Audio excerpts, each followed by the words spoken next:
Assalamualaikum warahmatullahi wabarakatuh. Alhamdulillahirabbil alamin. Wassalatu wassalamu ala asyrafil anbiya wal mursalin wa ala alihi washabbihi ajmain. Usikum ibadallah nafsi bitaqwallah faqad fazal muttaqun. Bapak-bapak dan ibu sekalian, pagi ini saya akan bicara tentang COVID-19 ini ya. Suatu penyakit yang akhir-akhir ini tambah merajalela di beberapa kota, termasuk kota kita ini yaitu Bondowoso. Sebagaimana kita ketahui, penyakit ini disebabkan oleh virus SARS-CoV-2 yang menyebar melalui udara, ya, melalui napas. Kita ketahui bahwa sampai saat ini dunia kedokteran belum menemukan obat antivirus yang potensial. Sehingga untuk melawan virus ini sangat dibutuhkan daya tahan tubuh masing-masing orang. Kita di Bondowoso sudah lama mempunyai falsafah atau motto ya, yang kita singkat dengan dokter, DOKTER, untuk melawan hampir semua penyakit. Untuk virus ini, ya memang kita seperti tadi saya sampaikan perlu daya tahan tubuh yang baik. Untuk itu yang pertama kita perlukan nutrisi yang bagus, terutama yang mengandung protein ya, karena antibodi dibuat dari protein. Jadi kita mesti diet yang seimbang, yaitu gampangnya ya 4 sehat 5 sempurna itu ya. Jadi ada mengandung karbohidrat, lemak, protein, mineral, dan vitamin serta air. Harus kita konsumsi setiap hari dalam jumlah yang cukup, artinya tidak lebih dan tidak kurang. Kemudian untuk menaikkan daya tahan tubuh ini kita perlu olahraga. Olahraga aerobik yang teratur dan terukur, yaitu bisa berjalan kaki, bisa sepeda, berenang, dan lain-lain yang bersifat aerobik dengan intensitas kira-kira 160 dikurangi umur yang di latihannya, kemudian selama 30 menit, diusahakan 5 kali seminggu. Harus rutin, boleh pagi, boleh siang, boleh malam. Yang penting rutin, 30 menit, 5 kali seminggu. Jadi dengan dua ini, diet yang seimbang dan olahraga yang teratur, insya Allah kita punya kondisi badan yang bagus, sehingga bisa membuat antibodi yang baik untuk melawan virus. Kemudian dalam melawan virus ini kita yang ketiga yaitu kita harus menghindar. Kita sudah punya cara yang populer yaitu dengan sebutan 3M atau 5M, yaitu pakai masker, cuci tangan, kemudian menjaga jarak, menjauhi kerumunan, dan lain sebagainya. Jadi ini yaitu menjaga kebersihan ya, kebersihan fisik ya. Sangat diperlukan dalam mencegah penyakit-penyakit infeksi. Kemudian juga tidak kalah kebersihan mental ya.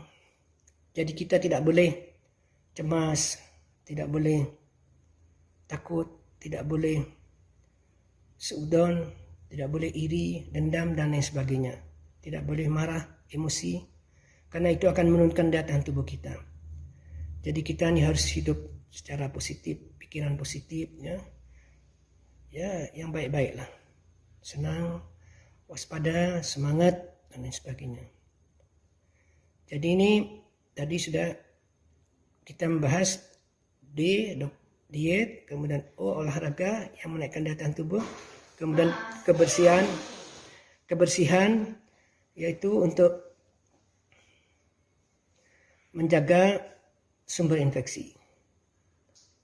Kemudian yang selanjutnya yaitu sebagai muslim kita mesti tawakal, bersandar pada Allah dan berdoa. Karena segala hal yang bisa menimpa orang itu atas izin Allah. Jadi kita mesti berdoa dan bersandar pada Allah. Dan ini baik untuk meningkatkan rasa percaya diri kita dan baik untuk menaikkan daya tahan tubuh.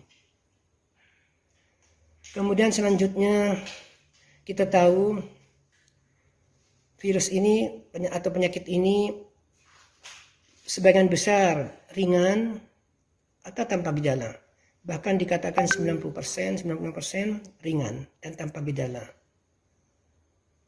Hanya 5% yang menimbulkan gejala yang berat atau kritis. Yaitu bagi orang-orang yang punya komorbiditas. Seperti diabetes, penyakit paru, COPD, penyakit jantung, dekom, penyakit ginjal ya, gagal ginjal, penyakit hati, dan lain sebagainya. Juga termasuk yang berusia lanjut, yang lansia. Ini karena mereka ini daya tahan tubuhnya sudah rendah, sehingga kalau kena virus, mereka akan sulit untuk membuat antibodi atau imunitas. Jadi bagi mereka ini yang punya komorbiditas, hendaklah check up ya, evaluasi kesehatan dan kontrol yang baik penyakitnya tadi. Ini kita sebut dengan E-nya ya, evaluasi kesehatan secara berkala. Kemudian yang terakhir yaitu R-nya, kita harus rajin ya, beraktivitas fisik ya. Jadi tetaplah kita harus cari nafkah, harus bekerja, jangan dilarang, tapi tetap jaga prokes. Kemudian juga ke masjid, jangan dilarang, tapi juga dengan melaksanakan prokes. Pengajian, sekolah juga, jangan ditutup, tapi tetap melaksanakan prokes. Yang dijaga oleh masing-masing yang bertanggung jawab. Misalnya di masjid, takmirnya harus tanggung jawab. Di sekolah ya guru tanggung jawab. Di pasar juga mungkin Satpol PP bertanggung jawab untuk menjaga prokes. Bukan dilarang, bukan ditutup. Karena kalau dilarang, ditutup, maka akan menimbulkan panik, stres, dan ini akan menurunkan daya tahan tubuh.